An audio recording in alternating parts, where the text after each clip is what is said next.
Bismillahirrahmanirrahim.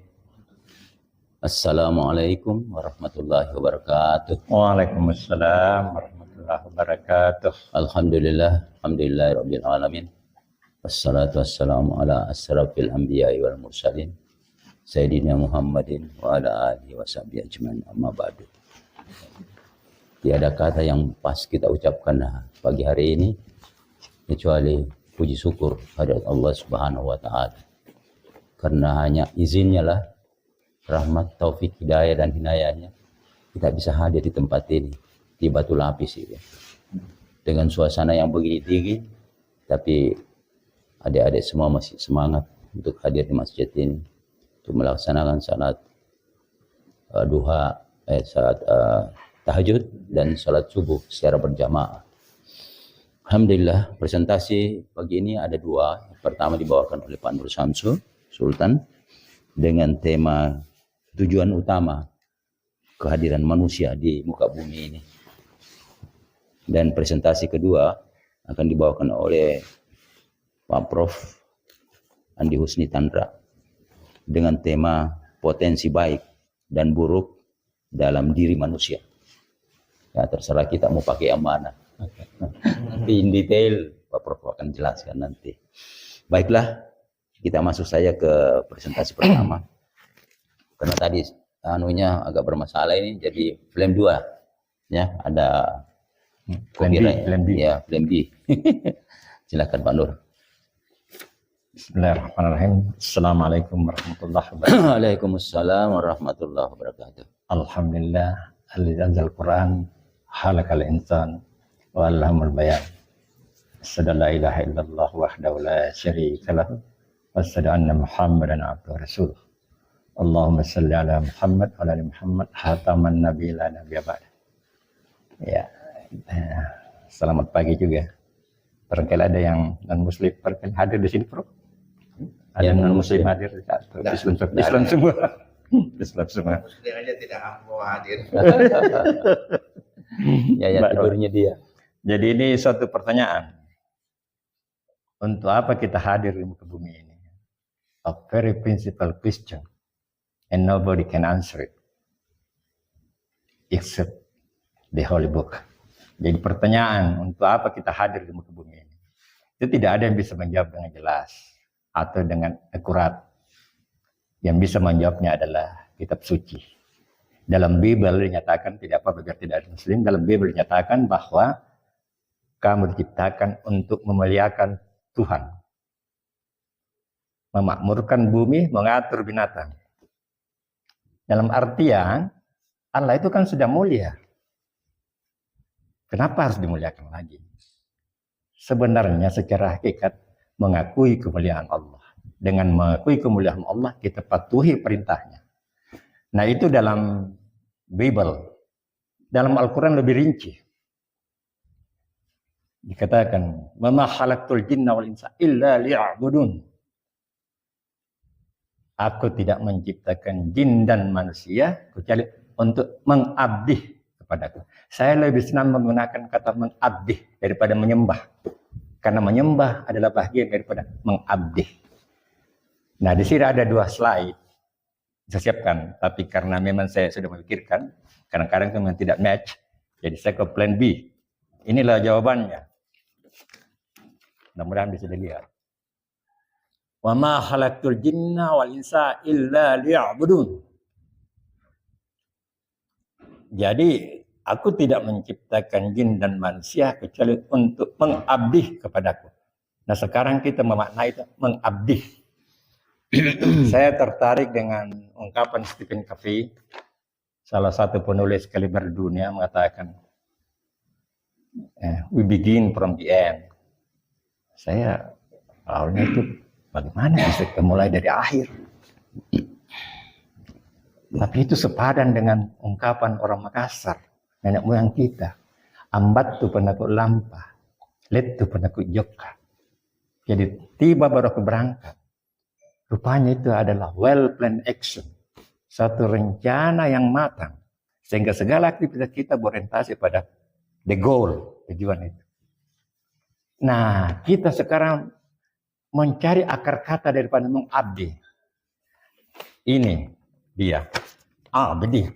Inilah akar kata daripada mengabdi. 3 huruf.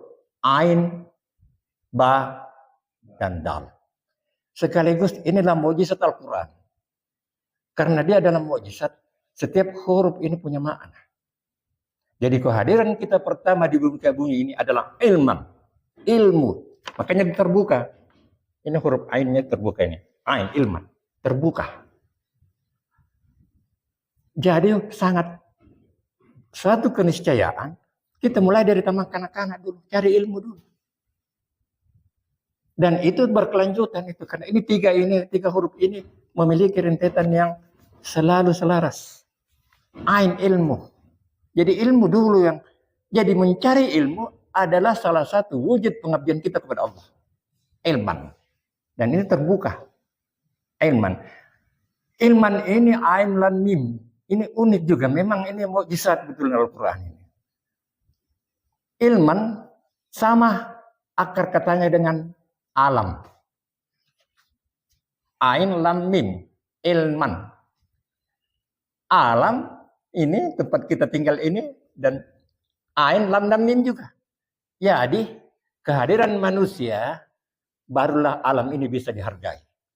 Tanpa manusia alam ini tidak bisa dihargai, tidak bisa diapresiasi kecuali dengan ilmu manusia. Jadi ini ain lam mim. Nah sekarang kita ke berikutnya. Ya, setelah ilman, bah. Bah itu titik di bawah, rendah dia. Kita ini hamba, hina kita. Ada yang di atas. Inilah simbol ibadah mahdah. Ibadah mahdah itu salat, puasa, sedekah dan lainnya. Salat, puasa, haji, rukun Islam itu. Itulah ibadah mahdah.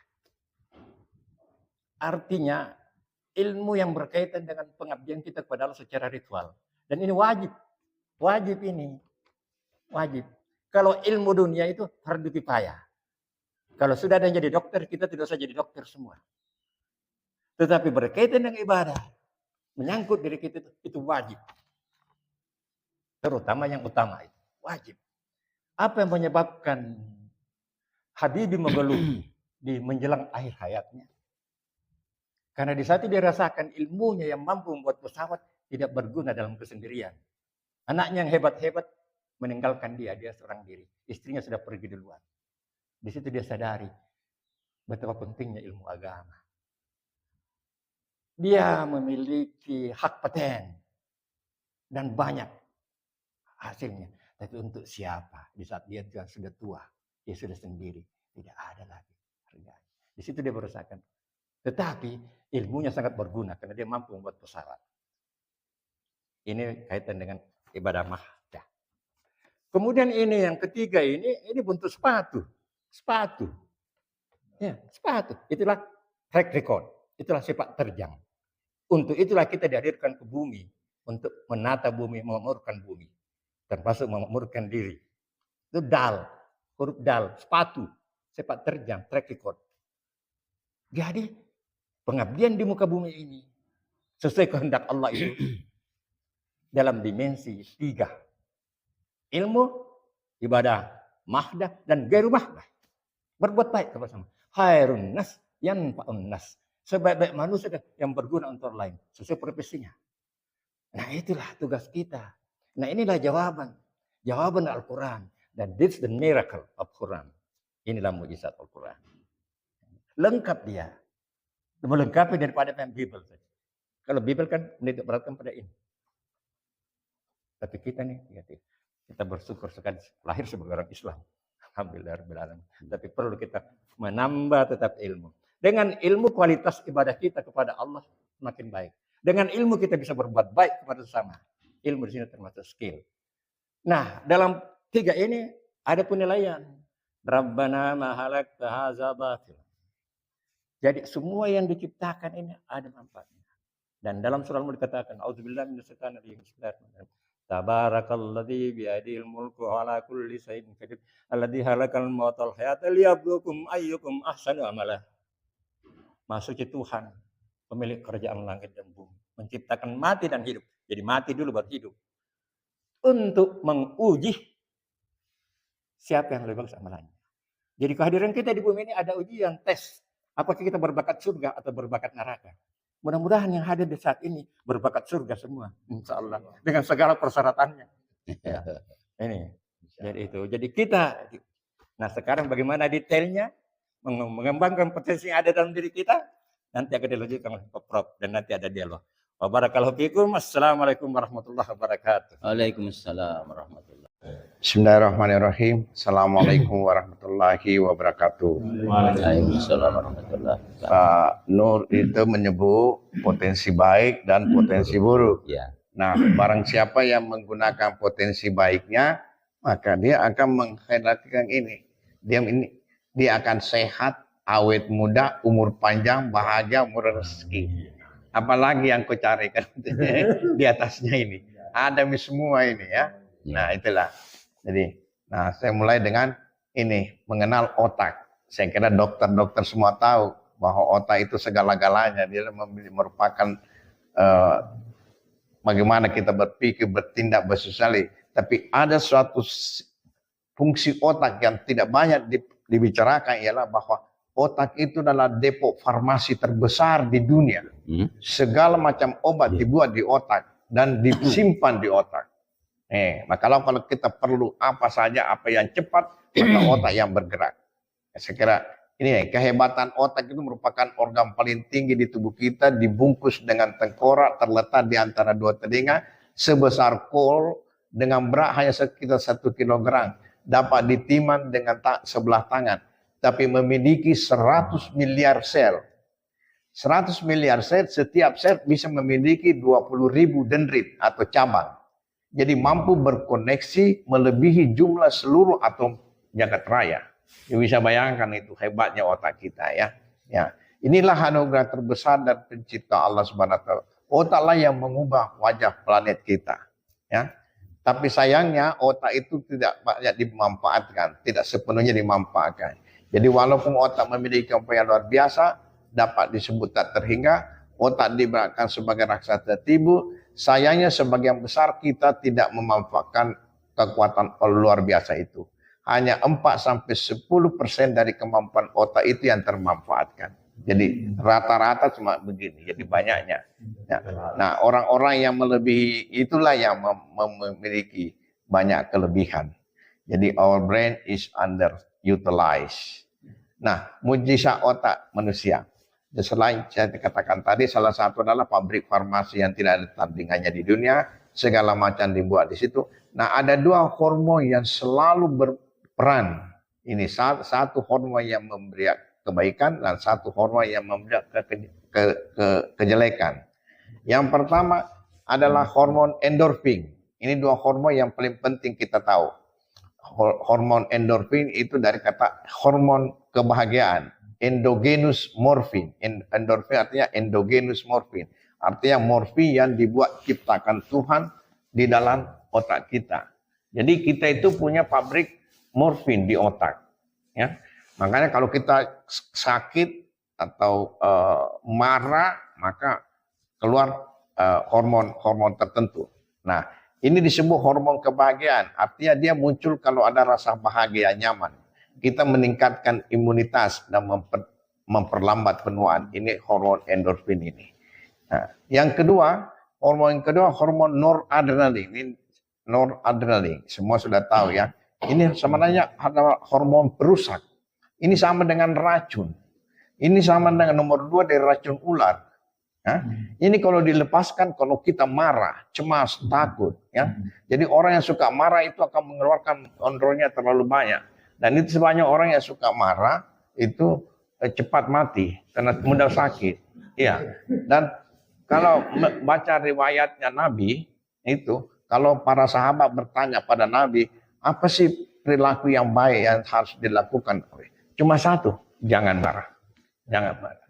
Jangan marah. Hindari marah. Kalau kau marah, kau tumpahkan nih hormon orang dan kau akan semudah memicu banyak penyakit sehingga cepat tua dan cepat mati. Jadi 2 hormon. Tergantung dari kita, kau mau mengeluarkan endorfin, berpikir positif, dan kalau mengeluarkan noradrenalin, berpikir negatif. Ini. Apa itu hormon endorfin? Nah, ini saya katakan. Hormon berasal dari kata endogenous morphine, merupakan anti nyeri dalam tubuh kita. Kalau kita ada luka, mula-mula sakit sekali. Lama-lama berkurang. Pasti mesti berkurang. Apalagi kalau kau pijit tubuhmu, pijit. Kau pijit sembarang saja. Jadi kalau misalnya kaki kiri yang tersentuh dan luka, kau pijit ke paha kapal, karena itu merangsang keluarnya endorfin. Bukan dari, jadi tidak perlu daerah yang luka. Ya, gitu. Ini endorfin anti nyeri dalam tubuh kita. Jadi disiapkan Tuhan untuk segera tanpa diperintah dia akan keluar sendiri. Dihasilkan oleh hipotalamus. Semua sudah tahu ini, sebab mengurangi nyeri dan menimbulkan rasa enak. Ya. Sekarang banyak ditemukan 20 endorfin, tapi yang paling penting itu beta endorfin. Itu kalau kita berlari, olahraga juga keluar endorfin. Kita tertawa, falling in love, berhubungan, makan enak, itu endorfin keluar semua itu. Ya. Nah, fungsi endorfin ini menyebabkan rasa nyaman, tenang dan bahagia. Nah, satu, ya. Yang kedua, meningkatkan produksi stem cell, orang menjadi awet muda, ya. Yang ketiga, meningkatkan daya tahan tubuh, orang menjadi tetap sehat, ya. Yang keempat, ini orang menjadi sukses karena kreativitas meningkat, murah rezeki. Jadi itu tadi, makanya awet muda, bahagia, sehat dan murah rezeki. Oke. Nah, sebaliknya, hormon noradrenalin itu menyebabkan rasa cemas, takut, marah, jengkel, melawan atau kabur, berusaha untuk kabur, ya. Nah, menyebabkan jantung berdebar-debar, sesak napas, gemetar, membelalak, ingin melawan, ingin lari. Pembuluh darah berkontraksi, aliran darah cepat, darah bertambah kental. Inilah yang disebut stres.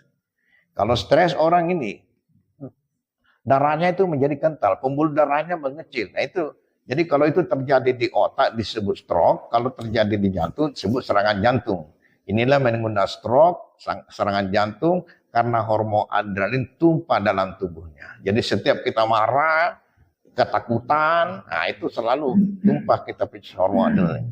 Kalau berkepanjangan, orang gelisah, tidak bisa berkonsentrasi, tidak bisa tidur, nafsu makan hilang, dan sebagainya.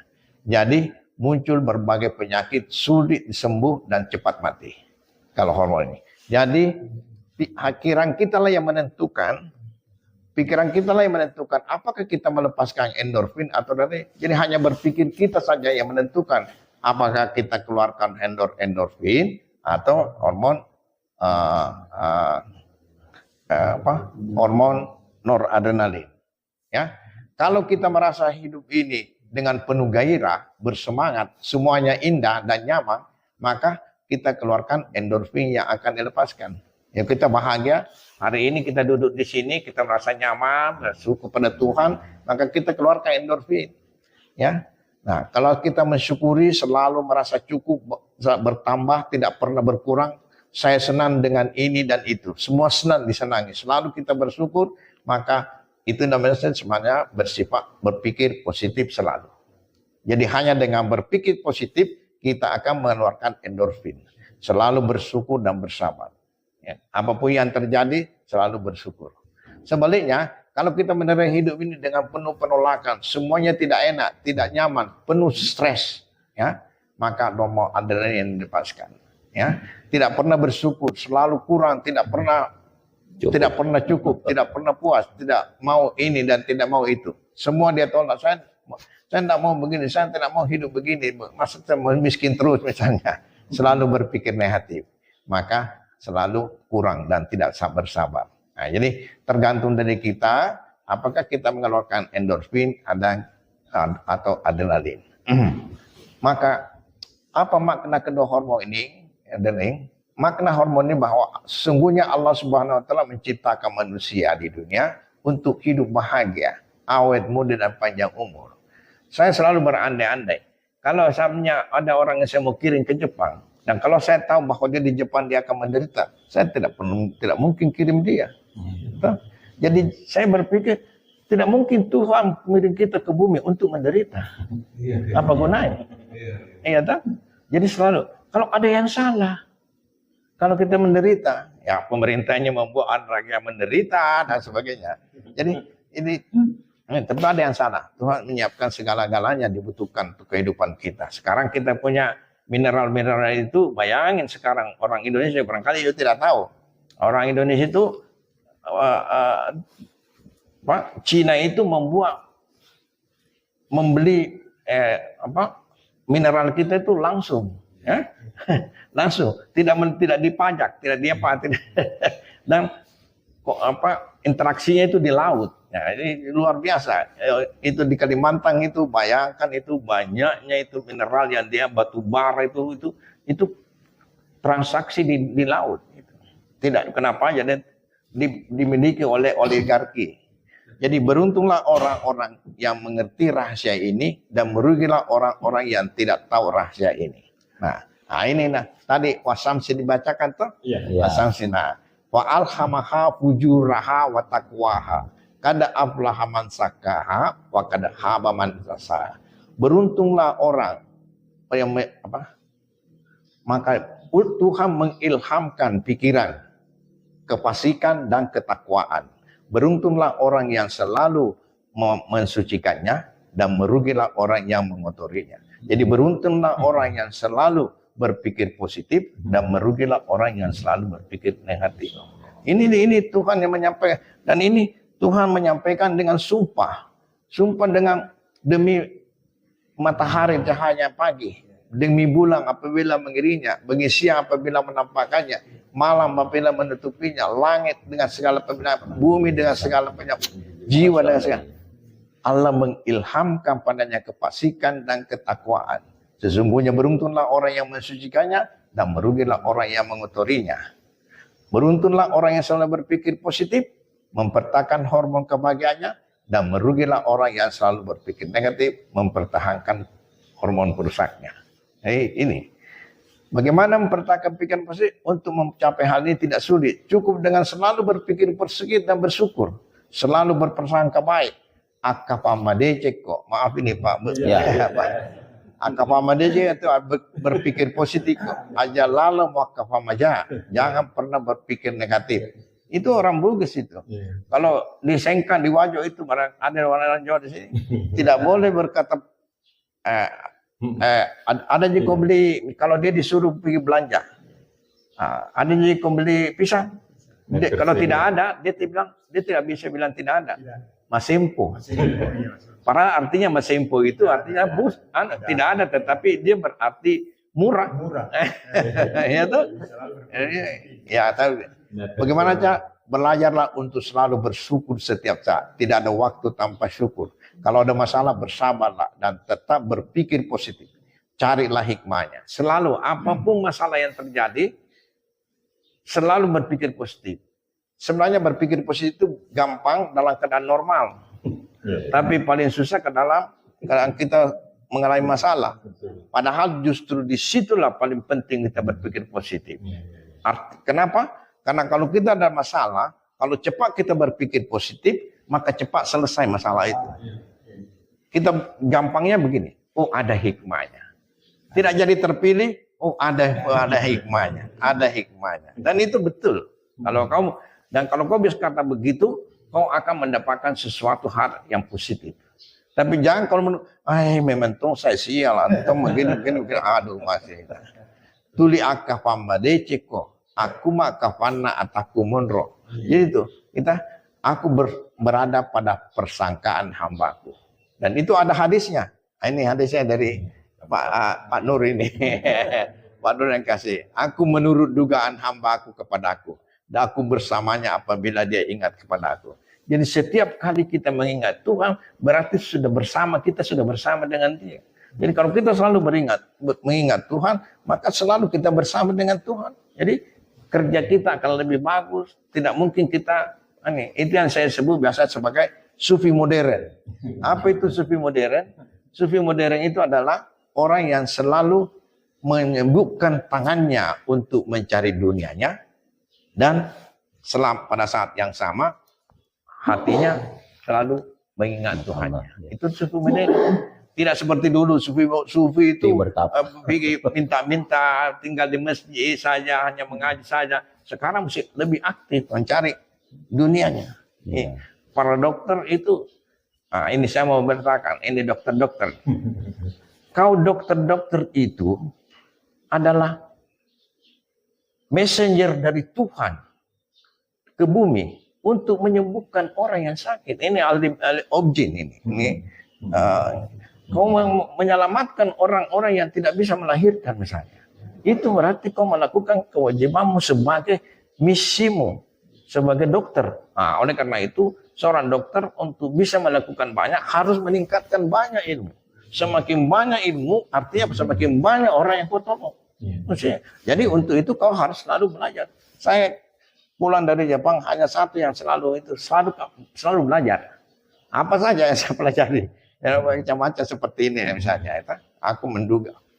Jadi kita selalu hadis ini memberitakan bahwa kita harus berpikir positif, bersangka baik kepada Tuhan. Ini bagaimana aplikasinya dalam kehidupan?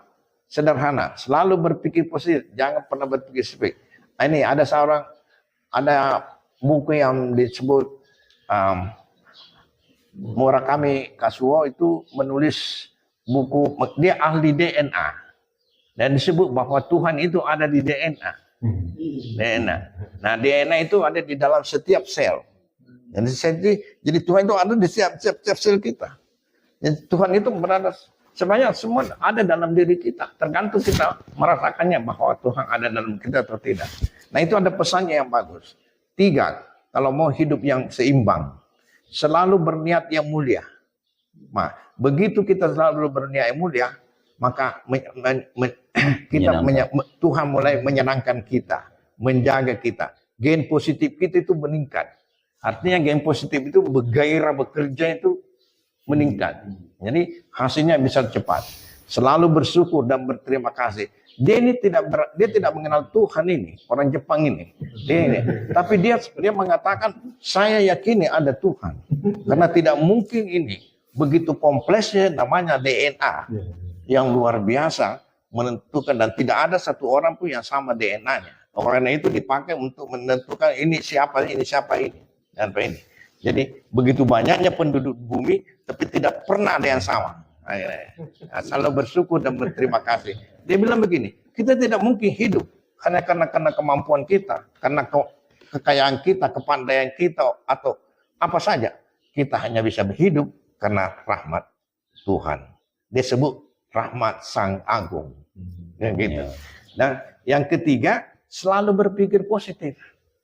Ya, artinya itu apapun yang terjadi seperti kita hari ini. Kita harapkan banyak yang datang. Tapi tidak. Tetap jalan. Tetap berpikir ada hikmahnya. Ada hikmahnya. Inilah yang dirahmati orang. Yang hadir ini adalah orang-orang yang mendapat rahmat dari Allah Subhanahu wa taala. Ya, selalu berpikir. Ini lagi. Ini di Prancis ya. Ini di ICU. Saya kemarin kenapa saya baca ini? Karena kemarin saya disuruh membawa pengelolaan nyeri pada orang-orang yang di ICU. Dia menggunakan kata-kata positif.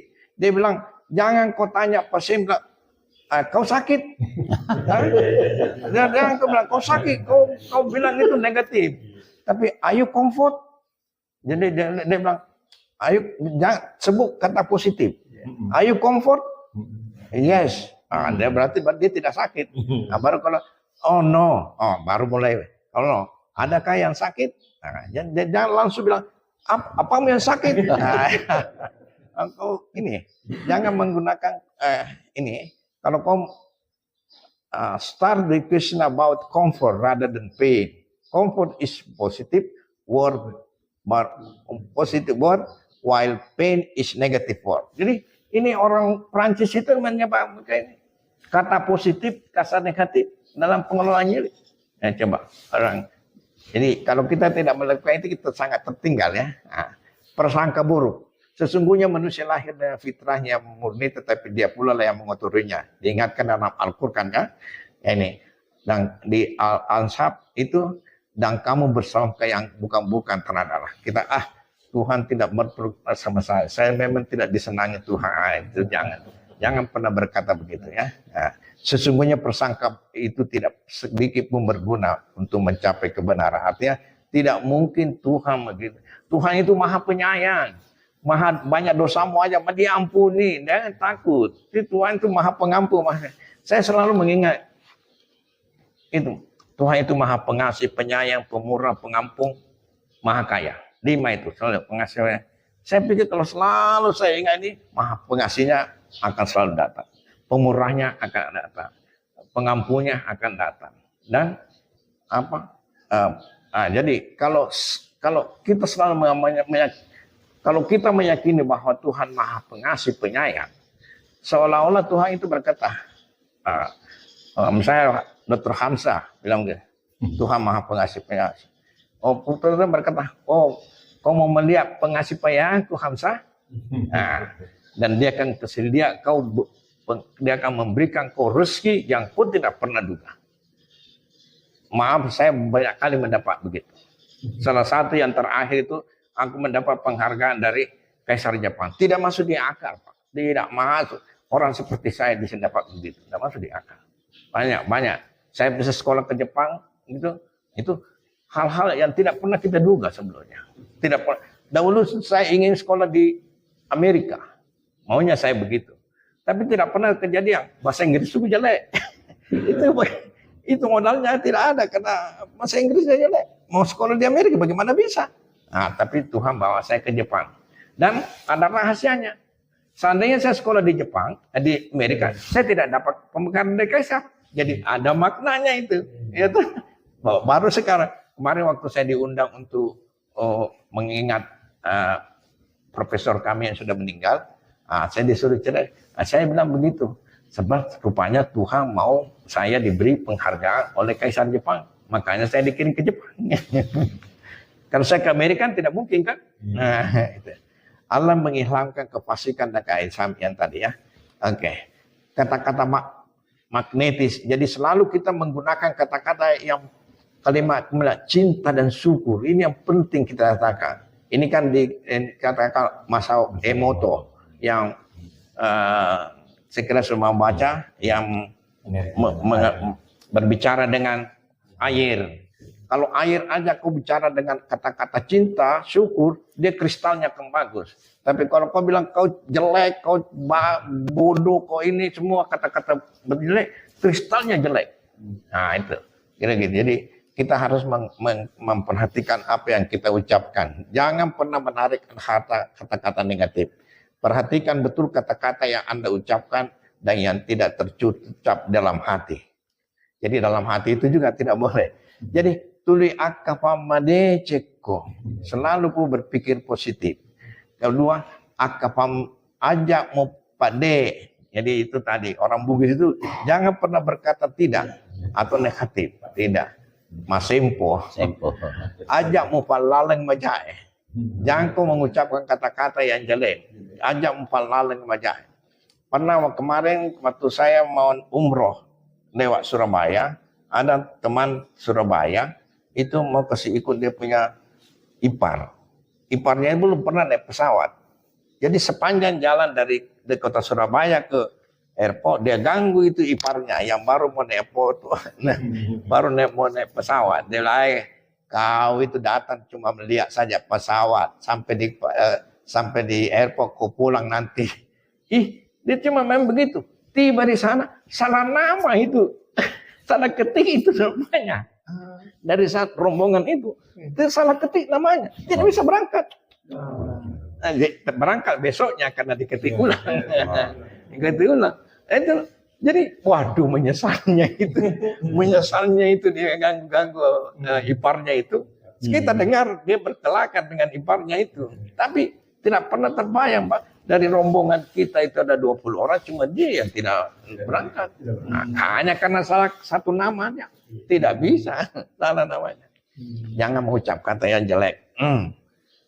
Ya saya ngeto deceng, maka si apa kadanya. Orang baik itu tutur katanya selalu baik juga. Letu ko jolo napa nyoka. Tiba ko dulu tadi ini. Jadi tadi ini sudah dijelaskan. Jadi oke. dalam cara berpikir kita sehingga manusia digolongkan, ini, engkau mau orang mujur, engkau macilaka, orang sial. Dan ini orang biasanya mujurnya beruntung dan sialnya beruntung. Karena begitu, orang sial selalu memikirkan hal-hal yang jelek. Jadi dia terus memang mentong saya sial, mentong saya begini macam-macam. Jangan pernah membuat kata begitu.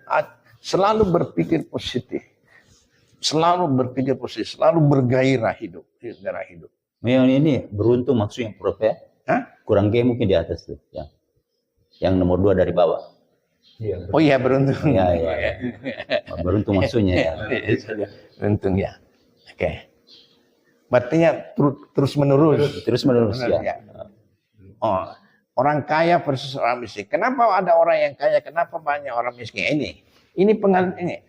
Itu sebabnya mengapa 1% populasi dunia menghasilkan 96% kekayaan yang pernah dihasilkan. Jadi hanya 1% populasi yang menghasilkan sekitar 60% kekayaan yang pernah dihasilkan toh. Jadi 1% orang yang menghasilkan. Jadi kau bayangkan misalnya di Indonesia hanya 7 naga itu ya menghasilkan 70%, memiliki kekayaan 70% dari penduduk Indonesia. Jadi ya bukan main. Jadi kita itu cuma sisa-sisanya kesehatan dibagi ke sejuta. Ini bukan kebetulan, tapi ini karena dirancang. Mereka itu mengerti sesuatu. Inilah yakni mereka mengerti akan rahasia alam, rahasia Tuhan yang kini baru terungkap secara luas. Apa itu rahasia Tuhan? Tuhan menciptakan 2 hukum alam. Kita sudah kenal ini, hukum Newton, ya. Hukum Newton itu hukum gravitasi, ya. Semua benda padat bermassa akan ditarik oleh gravitasi, ya. Itu Newton, ya. Newton itu membawa mekanik yang tinggi, tetapi sebenarnya dia menghilangkan kepercayaan kepada Tuhan. Kenapa? Karena dia penganut objektif. Semua harus objektif. Artinya objektif itu selalu bisa dibuktikan. Dan dia tidak bisa membuktikan Tuhan. Hasilnya dia tidak tahu. Hasilnya dia pernah terbukti karena hasilnya. Tapi Tuhannya tidak bisa dibuktikan. Karena memang tidak bermassa. Tuhan tidak bermassa. Ya. Hukum, ini yang baru. Hukum ketertarikan, law of attraction, untuk membedakan benda yang halus, tidak bermassa seperti pikiran, kata hati, doa, itu semua adalah benda yang tidak bermassa. Ini menurut hukum ketertarikan. Apa itu hukum ini karena ditemukan baru tahun 60 itu ditemukan hukum kuantum. Ini susah sekali ini menerangkannya. Tapi dikira tahun 1950-an itu baru ditemukan. Dan itu disitulah baru kita mengerti apa yang disebut law of attraction. Ini dan sebenarnya ini yang dipakai Maryam. Waktu dia ditempatkan di rumah ibadah. Ya, kalau bomnya itu Sakaria kalau datang tiap pagi misalnya, dari mana ini makananmu? Ini dia bilang, kan dari surga, dari Tuhan. Ya, sebenarnya dia menurut saya Maryam itu kalau ingin makan apel dia pikir apel berdoa minta supaya Tuhan memberi dia apel. Orang-orang di sekitar kampungnya itu yang punya apel tertarik untuk membawakannya. Begitu. Jadi law of attraction, memikirkan ya, attraction. Ya, hukum keterikatan. Inilah hukum keterikatan ini mengatakan segala sesuatu akan menarik pada dirinya segala hal yang bersifat sama. Jadi kalau saya berpikir yang positif, maka positif akan datang. Kalau negatif, maka negatifnya akan datang. Ini menjelaskan mengapa seorang senang berkumpul dengan mereka yang satu hobi. Ya. Jadi kita yang hadir ini memiliki hobi hampir sama. Sehingga kalau kita duduk begini, kita bersenang. Kalau ada yang berbeda, tentu tidak tidur aja dia. Kita sangat senang bertemu dengan orang-orang yang sependapat, seide dengan kita. Kenapa? Ini Asra tertarik mau ke Malino dari Libanon. Dia sebelum berangkat dia tuh saya akan pulang ke Indonesia, Prof. Saya tiba di sini, saya terus ke Makassar mau ketemu Prof. Coba bayangkan. Saya bilang kau ikut ke Madinah, dia hadir. Jadi pemikiran saya sama. Ya. Hukum keterikatan, pada dasarnya hukum keterikatan ini mengatakan begini. Kemiripan akan menarik kemiripan. Hukum ini lebih khusus berlaku pada cara berpikir kita, apa yang ada dalam pikiran kita, apa dalam kata hati kita. Jadi kata hati itu sama dengan pikirannya. Ya. Getaran kalbu lebih kuat. Kalau sudah dalam hati, sudah dimurah kali daripada pikiran. Kalau sudah mengendap di dalam hati. Prinsip bahwa otak kita bagaikan magnet yang mampu menarik pikiran atau yang dirasakan. Oke. Keterikatan. Ini adalah rasa hidup yang baru terungkap setelah penemuan mekanika kuantum. Segala sesuatu datang dalam kehidupan kita tertarik oleh kita sendiri. Ya, saya kira kita menarik segala sesuatu. Apapun yang berlangsung dalam benak kita berarti kita menariknya ke dalam diri kita, sadar ataupun tidak. Oleh karena itu kita dianjurkan untuk bercita-cita yang tinggi. Jangan pernah berkata, tidak mungkin saya. Nothing impossible. Tidak ada yang tidak mungkin terjadi jika Tuhan menghendaki. Ya, nah, bagaimana kita tahu apa yang Tuhan menghendaki? Kita tidak pernah tahu. Tetapi maka selalu kita bercita-cita yang tinggi. Orang kaya personal. Orang kaya semakin kaya sebab pikirannya selalu dipenuhi semua kekayaan yang mereka miliki. Terlebih lagi jika orang itu seorang ahli syukur. Orang kaya semakin kurang semakin kaya. Nah sebaliknya, orang miskin semakin miskin sebab pikirannya dipenuhi oleh hal yang tidak dimiliki.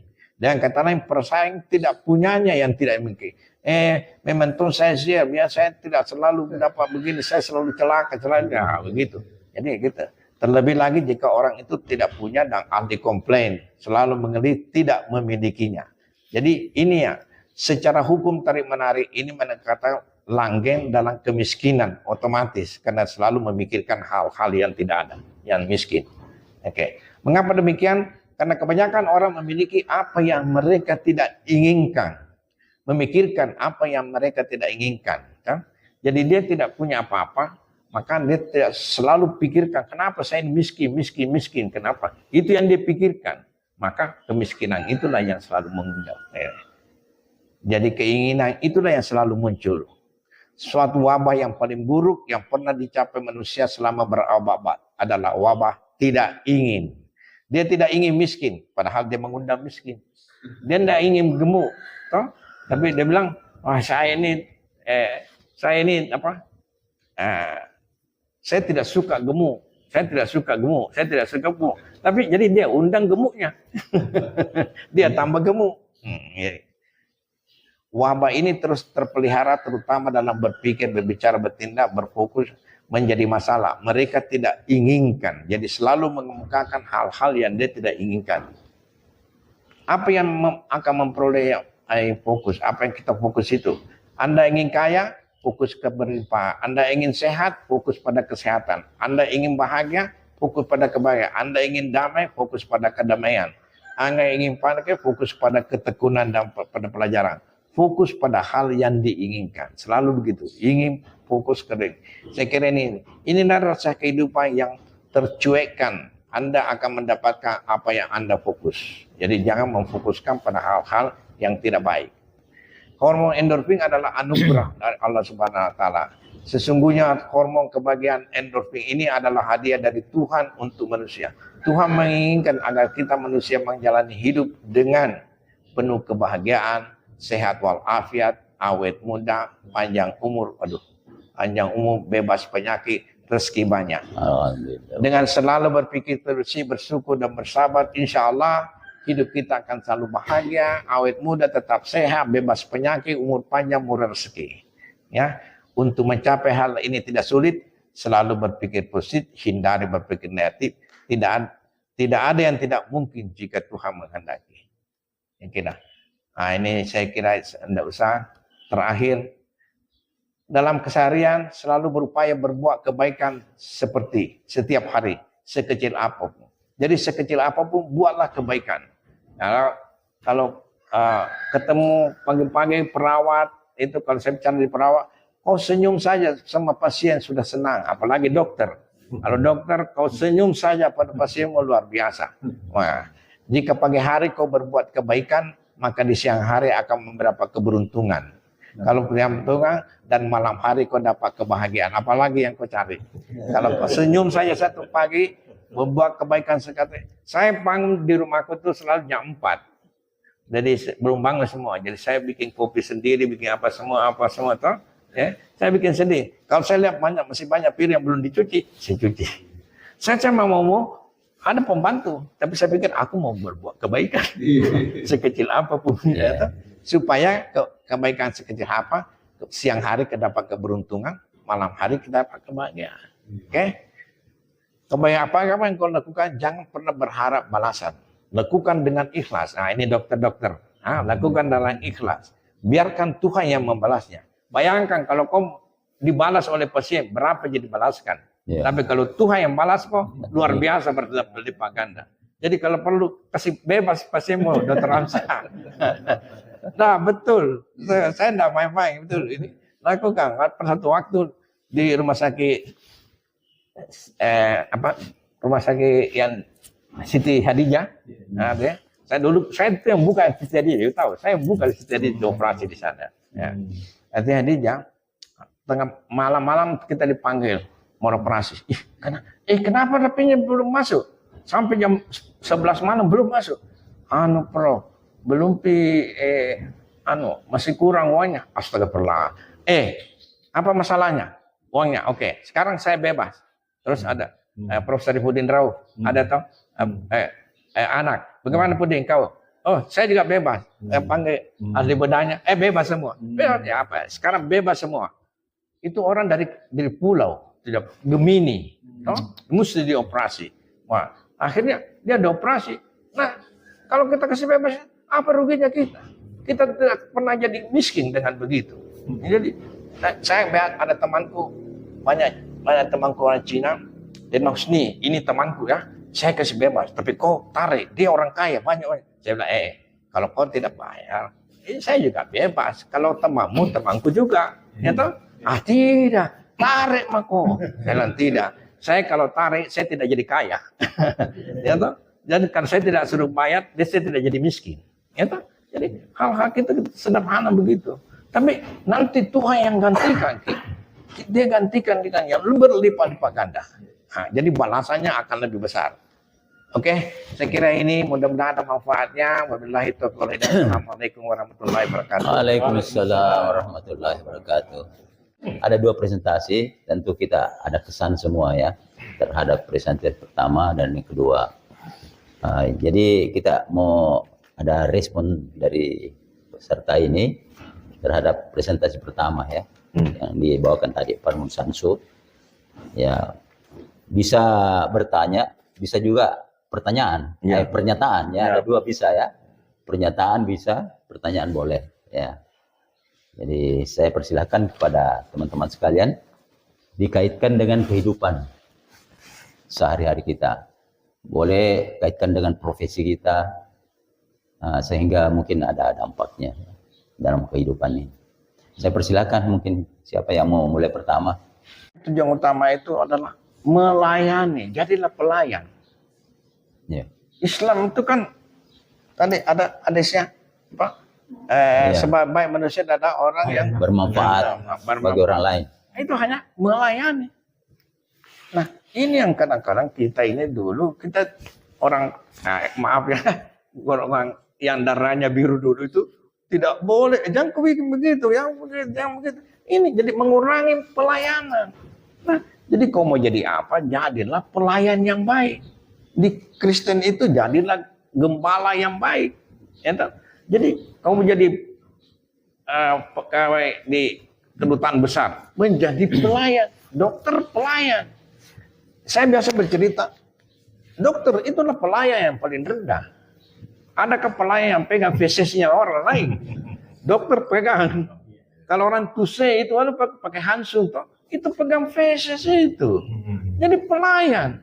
Jadi kalau kau mau jadi dokter yang baik, kau harus menjadi pelayan yang baik. Apa saja lah yang kau mau menaik. Itu orang lain. Kau tidak pernah dapat pahala kalau kau tidak pernah melayani orang lain.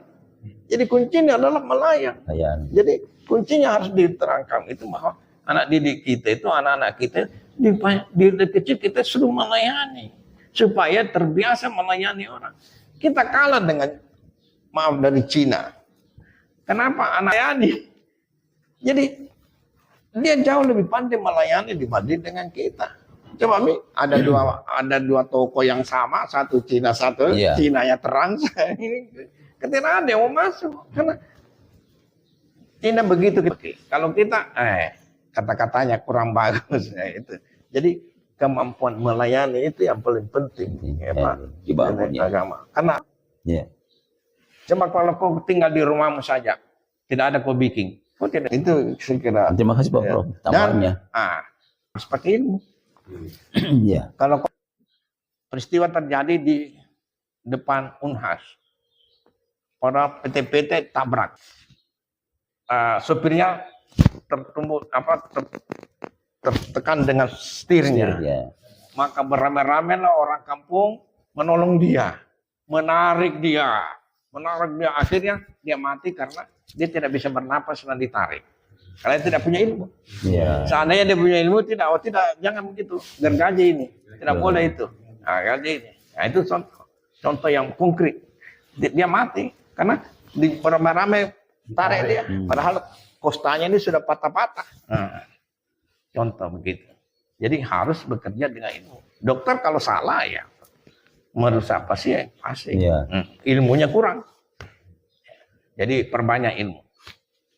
Baik Prof, menarik sekali. Jadi ketika kita melayani harus dengan ilmu. Iya. Supaya kualitasnya bisa lebih bagus. Ya. Artinya tukang beca juga melayani orang. Hanya melayani, mengantar orang. Jadi beda dengan kalau orang punya ilmu dan punya mungkin melayani orang dengan mobil. Beda, ya kan? Jadi lebih tinggi nilainya ya. Ya, silakan. Mungkin ada pertanyaan dikaitkan ya tentang pelayanan ini, ya kan, kaitan dengan profesi kita dan apakah ada halangan-halangan yang bisa membatasi kita sehingga pelayanan itu bisa berkurang atau bagaimana yang kita rasakan. Misalnya saja seorang yang itu ada sifat-sifat gengsi dalam hal ini ya. Maaf Prof ini terus. Betul. Kau siapa dulu kan begitu, terutama di desa-desa. Nah itu kan satu halangan dengan pemikiran-pemikiran ilmu dan segala macam. Nah ini banyak terjadi ya. Sendiri justru ya. Betul. Itu menghambat kemajuan ya. Yang sudah seperti itu ya kita tidak bisa mengerjakannya lah, gengsi lah apalah semua ya apalagi kalau ada orang tua yang mengatakan padahal melayani orang.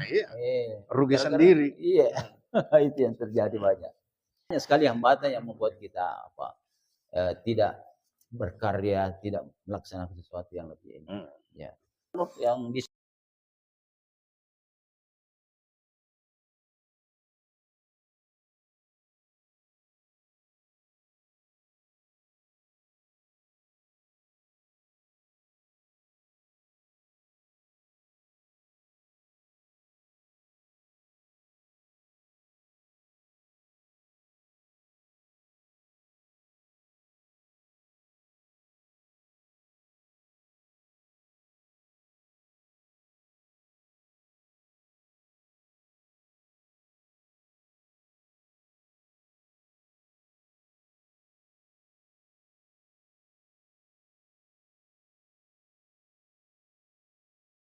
ibadah mahdah dan juga bagaimana berbuat pada sesama. Di situ dalam surah, saya lupa surahnya tadi. Di situ Pak Nasir biasa juga baca. Auzubillahi minasyaitonir rajim. Wabtaghi mimma ataakallahu daral akhirah. Para tansa nasibka minad dunya.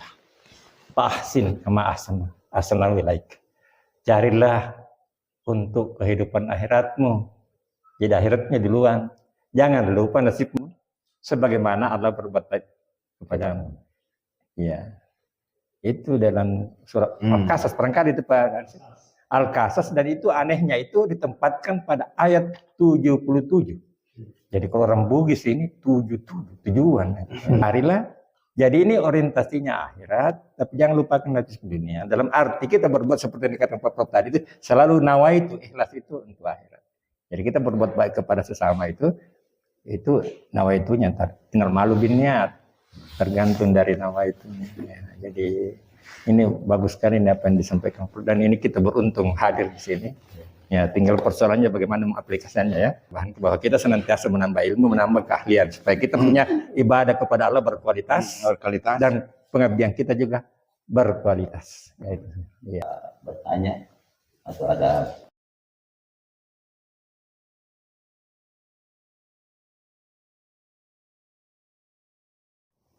Saya sambung tadi ayatnya Pak Nur Samsu. Wa ahsin kama ahsanallahu ilaik. Dan berbuat baiklah kepada sesama sebagaimana Allah telah berbuat baik kepadamu. Perbuatan baiknya Allah kepada kita ini tidak terhingga. Tidak ada yang tahu persis. Tidak bisa dihitung. Iya, tidak bisa dihitung Pak Prof. Itu disuruh kita untuk berbuat baik kepada orang lain. Seperti apa yang kita lakukan sekarang ini, saya kira ini terima kasih banyak Pak Prof. Lalu kemudian dia sambung sini. Wala tabghil fasada fil ardh innallaha la yuhibbul mufsidin. Dan janganlah berbuat kerusakan di muka bumi karena Allah itu tidak suka kerusakan. Ini yang bikin rusak bumi. Lalu kemudian di surat lain, faskuruni askurkum. Bersyukurlah kepada aku dan aku akan bersyukur kepada aku. Kata Allah. Wala tabghil fasada fil ardh. Faskuruni wala takfurun. Dan bersyukurlah kepada aku dan janganlah menduakan atau mengkafirkan. Berbuat baik ini agak luas pengertiannya, termasuk memaafkan orang itu perbuatan baik. Ya, ada ayatnya itu. Ya, in tubdu khairan au tufuhu au tafu insuin fa innallaha kana afuwan qadira. Ya, jadi jika engkau berbuat baik, baik terang-terangan maupun sembunyi-sembunyi, atau kamu memaafkan orang lain, maka Allah Maha Pengawal. Maha menguasai. Ya. Jadi kalau kita maafkan orang sebelum, apalagi kalau sebelum minta maaf, karena ada juga kan orang memaafkan orang sesudah minta maaf. Paling ideal itu sebelum dia minta maaf, maafkan memang nih. Oh itu luar biasa. Itu luar biasa itu nilainya itu. Nah, jadi sejalan dengan Prof tadi berpikir positif. Jadi wah mungkin dia keliru kali tadi kasihan toh. Ya kita maafkan ya, maafkan saja dia. Nah, dan itu akan dampaknya sama kita, kembali kepada kita. Ya. Karena Allah saya Maha Pemaaf ya. Nah. Ya, tapi tidak bisa kita bandingkan kita dengan Allah. Allah ya tidak bisa ya. Apalagi kita ini sebagai hamba kan. Itu dia. Nah, jadi itulah. Nah, jadi kesan saya atas dua presentasi ini insya Allah luar biasa menurut saya. Waduh, dari segala sisi dilihatnya ya. Berapa lama dipersiapkan ini Prof? Berapa lama kita persiapkan? Lama juga barangkali ini. Enggak juga. Karena saya suka memang membaca. Hobiku membaca. Buku apa aja. Ini bawa buku satu. Ingat kembali itu. Karena saya cari itu Vogel yang menulis itu. Itu Vogel itu seorang psikolog dari Amerika. Dia undang itu dari Turki, Sufi Turki. Dia mau belajar tengah itu. Dia undang. Begitu dia datang di Amerika, dia cuma melihat ini orang Sufi, cuma satu kali dia lihat itu Vogel, dia sudah tahu bahwa dia pernah begini. Kagumnya itu dia. Gara-gara itu sehingga dia masuk Islam dan dia jadi Sufi. Dia pergi belajar Sufi di Turki. Itu. Nah itu buku itu dibawa nih. Jadi tapi ada manfaatnya luar biasa dibawa ke Libanon. Jadi saya teringat Bro, ada dulu guru saya dari Pak Suwardi ya. Idris. Jadi semua barang saya orang bisa pinjam kecuali buku. Itu satu dia bilang. Isi akan pinjam, tapi buku jangan aku pinjam gitu. Jadi apa kecurigaan mau kalau orang pinjam tidak akan kembali gitu. Ya. Saya pernah baca itu bukunya Prof. Iya. Saya sudah kembalikan. Oh ya sudah. Tapi Prof itu biasanya kalau memang dia mau kasih orang, dia sudah katakan ini saya kasih nyebut kamu ya. Dia tidak usah kembali. Banyak. Salah satu yang saya tentang baca di situ adalah sufi modern itu. Ya, ya. Dan Sekali lagi sufi modern itu dia bilang bukan lagi seperti dulu. Orang sufi itu minta-minta, tinggal di masjid, ngaji. iya. Enggak. Sufi modern itu selalu menyebutkan tangannya, mencari dunianya, pada saat yang sama menyebutkan hatinya, mengingat Tuhannya. Jadi kalau begitu kau tidak akan macam-macam. Gitu? Makanya dia bisa sukses ini. Karena dia baca itu. Iya. Assalamualaikum warahmatullahi wabarakatuh. Terima kasih atas paparan Prof. Husni Tanta dan juga Bapak. Pak Samsud sangat baik menurut kami, dan kami sebagai orang yang lebih muda merasa bersyukur sekali hadir di tempat ini diundang oleh Prof. Dan kami sebenarnya masih ada kegiatan lain di rumah, yaitu membersihkan rumah karena ditinggal cukup lama, sekitar 2 tahun. Tetapi ada semacam energi besar yang menarik kami ke sini. Dan saya juga sampaikan ke ponakan saya, dia juga lagi kerja ini, shift-shiftan kerja di kafe di dekat PJR ya, di Petarani. Saya bilang, kok ubah shiftmu? Yang tadinya shift pagi jadi shift sore saja. Jadi dia bilang, oke om. Jadi apa yang disampaikan Prof itu betul sekali, bahwa ketika kita punya kesamaan pikiran, kesamaan keinginan, kebutuhan, dia akan saling tarik-menarik.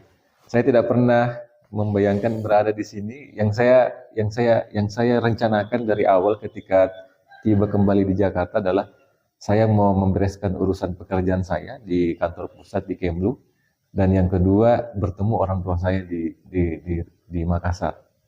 Gitu. Karena orang tua saya sebelum terjadi eskalasi perang di Lebanon itu berkali-kali meminta, kapan kau pulang, rindu ibu ini mau ketemu sama kamu. Saya bilang, belum ada kejelasan ibu, saya ditarik ke Jakarta karena saya masih ada sisa 2 tahun. Ternyata permintaan ibu ini dahsyat sekali. Yang tadinya normal di Beirut menjadi tidak normal, dan cepat sekali. Yang saya rencanakan, saya masih 2 tahun ini, 2026 saya baru bisa pulang. Saya selalu bilang begitu sama ibu saya. Ternyata tiba-tiba datang surat dari Kemlu.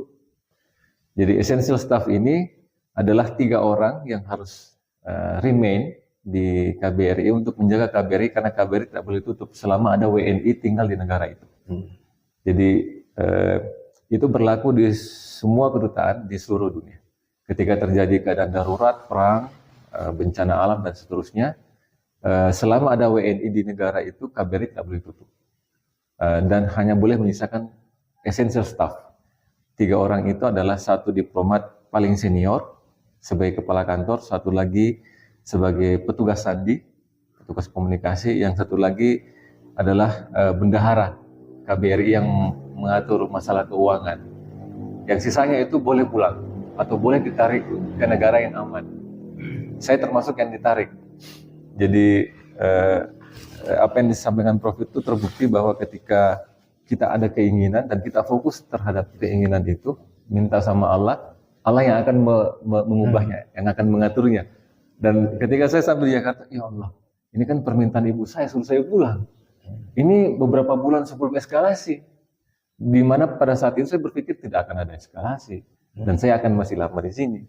Ternyata permohonan ibu dikabulkan dengan cara Tuhan gitu. Jadi kemudian ketika Prof menelpon saya, Asra, ini ada kegiatan di Malino gini. Saya langsung kayak kegiatan yang lain disisihkan dulu, jangan dulu di ini. Ini penting, ini penting. Jadi saya bilang sama dia, kok ikut sama saya? Ini jarang-jarang ini kita diundang begini, ayo ikut. Jadi begitu.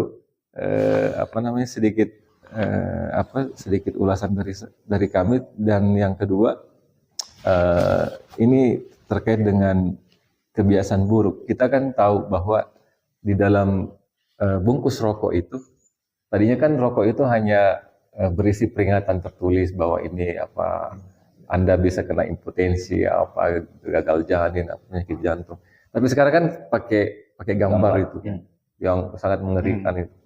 Tapi lucunya, walaupun sudah dikasih peringatan berupa gambar, banyak sekali perokok-perokok ini tidak pernah mau sadar.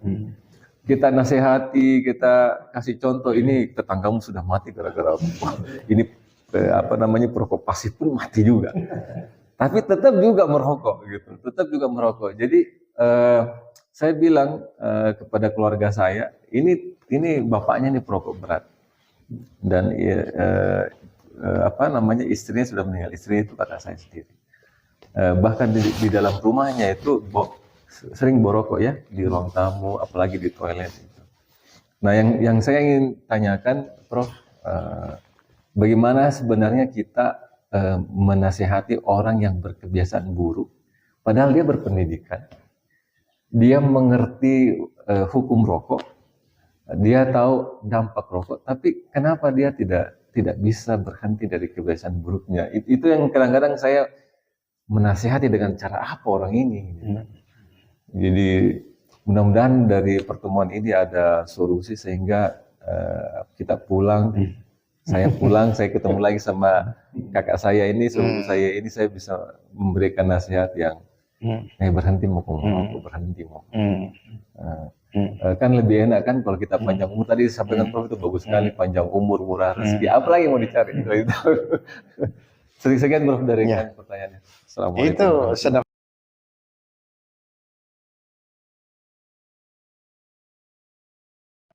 tidak ada yang lain. Ini tidak ada yang lain. Tidak ada yang lain.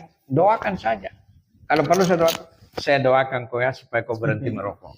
Betul. Oh, persuasif dia. Tidak bisa lagi karena kau beri contoh. Sebenarnya kan kau sudah beri contoh toh bahwa kau tidak merokok.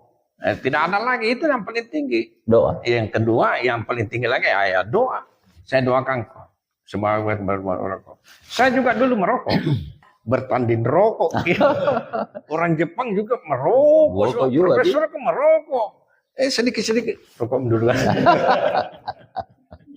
Nah, tapi satu waktu saya sudah selalu dimarah oleh nyonya. Itu tidak bisa berpikir kalau tidak merokok. Itu tompel itu. Baru keluar itu. Satu waktu pembantu di rumah, carikan dulu rokok di situ. Jam 12 malam. Akhirnya yang sisa sepi, kenapa saya mau begitu? Sudah berhenti 30 tahun yang lalu. Tidak pernah lah. Kalau saya lihat orang merokok, aduh kasihannya ini orang bunuh diri. Ya. Jadi doa saja. Doa itu naik ke atas, turun ke bawah. Bisa merubahnya. Kita tidak bisa lagi. Gitu. Doaku supaya kau berhenti merokok. Nah, dia mungkin tergugah. Doakan saya untuk berhenti merokok. Wah ini itu. Saya mau mengatakan tidak ada doanya itu. Ibu-ibu yang punya anak, doa ibu itu luar biasa. Luar biasa. Maaf, boleh saya cerita sedikit? Silakan, Pak. Ya. Dekat sekali dengan ibuku. Itu waktu tamat SMA, melamar di Unhas dan melamar di UI. Nah, di UI itu 50 orang kita ujian. Pertama saya diterima di Unhas. Jadi sudah dipelonco. Tapi saya ujian juga ke UI. Keluar pengumuman. Ternyata saya lulus 2 orang. 1 anak polisi. Anak komandan polisi saya. Jadi yang bawa telegram itu ada di kantor Kanwil. Telegram bahwa saya diterima di UI. Maka gembiranya karena mau dikasih beasiswa kalau saya pergi. Jadi gembira. Jadi kebetulan bapak saya di kampung. Jadi buku bilang, Pima kok kasih tahu bapakmu nak. Nah, saya ke kampung. Nah, rumah kami dulu di Makassar itu dipersewakan karena tidak ada pekerjaan yang bisa dikerjakan di Makassar. Kita kan lari dari peristiwa Kahar Musakar. Gerombolan. Nah, jadi gembiranya bukan main. Ibu beruntung anaknya bisa diterima dari seluruh Indonesia. UI itu. Waktu saya ke kampung, itu ada kami tinggal di Gunung Merapi, di situ dekat SMP Kristen, SD SMA Kristen. Ada dosen anunya kepala direktur, dia jalan-jalan ke rumah. Dia lihat, ibu, kenapa rumahnya sepi? Oh iya, kakak saya yang pertama itu kawin perempuan juga, dia ke Malaysia karena kawin dengan orang Malaysia.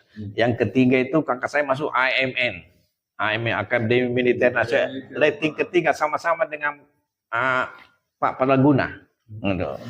Iya. Ini Husni katanya mau ke Jakarta, mau sekolah dokter. Ibu, jangan lepaskan anaknya pergi Jakarta. Husni kalau pergi Jakarta tidak jadi orang. Di Jakarta itu begini. Ini tahun 62 Pak. Di Jakarta itu begini. Menangis ibu. Jadi saya pulang dari Sengkang yang keberangkatan. Ada apa? Langsung berubah. Begitu. Aduh, begitu bergairahnya saya mau lihat Jakarta, belum pernah lihat Jakarta toh. Sekolah di UI, Fakultas Kedokteran. Wah, ada bukan main, luar biasa. Jadi saya berdoa, saya bilang, Tuhan, saya ingin sekali sekolah di UI. Tapi ibuku melarangnya. Dan saya tidak mau berdosa dengan ibuku. Tunjukkan kebesaran-Mu Tuhan, bahwa satu waktu saya sekolah di UI. Begitu. Jadi sudah berjalan 5 tahun kemudian saya naik sudah doktorandas di sini. Saya dipanggil oleh dekan supaya mengikuti nutrition course di Jakarta dari SEAMEO. Kau tahu SEAMEO, Southeast Asian Ministry of Education Organization itu. SEAMEO, program SEWO mengenai nutrisi. Dicari 2 dari Unhas. Tapi yang ada hanya anak dan biokimia, saya biokimia. Dicari dari public health tidak. Jadi pokoknya 2 orang aja lah. Nah, dibawa ke Jakarta. Tidak tahu di mana kita mau diadakan ini. Kita ditempatkan, dikumpulkan semua itu dari Filipina, Malaysia, Vietnam ada. Vietnam, Indonesia. Apalagi ya itu. Dikumpulkan di rumah rektor waktu itu di Rawamangun yang baru dibangun. Besok pagi diangkat untuk ke upacara. Ternyata masuk di Fakultas Kedokteran UI. Astaga, ini Fakultas Kedokteran. Jadi 5 tahun kemudian baru saya ke Jakarta itu lihat Fakultas Kedokteran Jalan Salembar Raya nomor 2. Nomor 2 saya hafal itu karena seringkali surat-surat datang. Kenapa saya tidak ikut ujian? Kenapa saya tidak ikuti ini dan sebagainya. Karena saya tidak resmi meminta keluar. Saya cuma tidak datang. Nah, gitu. Jadi saya pikir waktu itu, sepertinya saya mau sujud itu, bahwa doaku dulu itu diterima hasil. Orang sudah lupa. Tapi doa itu tidak dilupa oleh Tuhan. Nah, gitu. Jadi doa ibu itu luar biasa mujarabnya. Dan jangan pernah berdosa sama ibu. Ya. Itu. Terima kasih Prof ya. Jadi tentang rokok saya ada cerita begini. Teman saya ada dokter, namanya Dokter Paing, almarhum. Paing dari Ambon. Dari Ambon ya, almarhum. Temanku satu kos itu Prof. Jadi dia itu meninggal karena granat. Iya, Prof. Enggak. Wah, militan itu ada. Iya, militan luar biasa. Dia pimpin masa, Prof. Iya, di sana. Jadi suatu waktu saya lihat dia merokok. Wah, bagaimana kamu ini? Kamu kan dokter toh? Kenapa merokok? Wah, jangan salah dia bilang. Yang merokok itu Paing. Dokter Paing namanya. Bukan dokter yang merokok.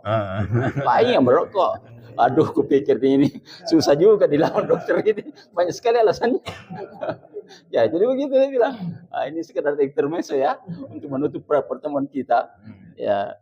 Jadi sesudah ini kita akan melanjutkan program kita. Ya, sesudah ini kita siap-siap untuk bertasbih menyambut pagi. Menyambut pagi ya. Ya. Nanti tempatnya ditunjuk oleh Pak Nur di mana bagusnya. Yang pasti ini mentari sudah mulai naik. Ya, insyaallah.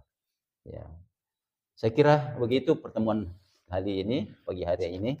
Mudah-mudahan warganet juga bisa mendapatkan pencerahan-pencerahan dari 2 presentasi tadi, dan kita berharap bahwa kita ini semua selalu berpikir positif.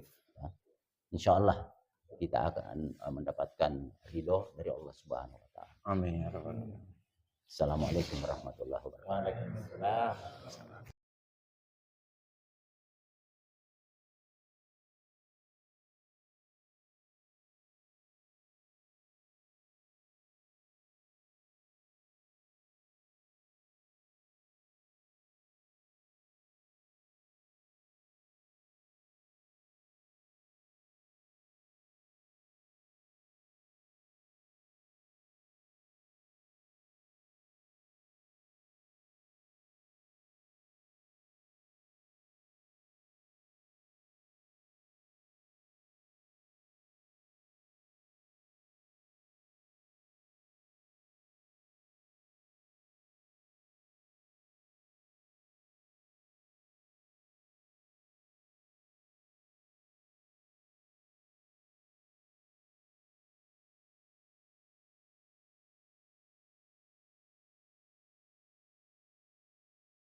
Subhanallah walhamdulillah wa la ilaha illallah wallahu akbar. Subhanallah walhamdulillah wa la ilaha illallah Allahu akbar. Subhanallah walhamdulillah wa la ilaha illallah Allahu akbar. Subhanallah walhamdulillah wa la ilaha illallah Allahu akbar. Subhanallah walhamdulillah wa la ilaha illallah wallahu akbar. Subhanallah walhamdulillah wa la ilaha illallah wallahu akbar. Subhanallah walhamdulillah wa la ilaha illallah wallahu akbar. Subhanallah walhamdulillah wa la ilaha illallah wallahu akbar. Subhanallah walhamdulillah wa la ilaha illallah wallahu akbar. Subhanallah walhamdulillah wa la ilaha illallah wallahu akbar. Subhanallah walhamdulillah wa la ilaha illallah wallahu akbar.